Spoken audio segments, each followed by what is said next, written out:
ఇలా అధికారులు ఎవరైతే చేస్తలేవో మేము కూడా రెడ్ బుక్ మెయింటైన్ చేస్తున్నాం. రెడ్ బుక్లో అన్ని పేర్లు రాసుకుంటున్నాం మేము కూడా, నో ప్రాబ్లం.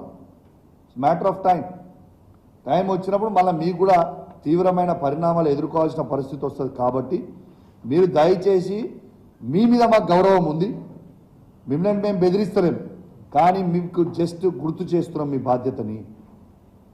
కాబట్టి బాధ్యత తప్పకుండా, మీకు అధికారులు బాధ్యత తప్పకుండా, దయచేసి ప్రోటోకాల్ తప్పకుండా, ఎమ్మెల్యేలు బీఆర్ఎస్ పార్టీ వాళ్ళు కావచ్చు, కాంగ్రెస్ పార్టీ వాళ్ళు కావచ్చు, బీజేపీ పార్టీ వాళ్ళు కావచ్చు, అందరు కూడా ప్రజలు ఓట్లు వేస్తేనే గెలిచిన వాళ్ళు. దయచేసి అందరికీ as per protocol, as per watt ever ఉంటే దాని ప్రకారం మీరు చేయండి. తప్పితే మీరు జాదా హుషారీ చేస్తే జాదా హుషారీ జాన్కు ఖతరా అవుతుంది. తర్వాత మీ ఇష్టం అని చెప్పి మీ అందరికి కూడా తెలియజేస్తూ సెలవు తీసుకుంటా ఉన్నాను. జై తెలంగాణ, జై కేసీఆర్. ఇలా అధికారులు ఎవరైతే చేస్తలేవో మేము కూడా రెడ్ బుక్ మెయింటైన్ చేస్తున్నాం.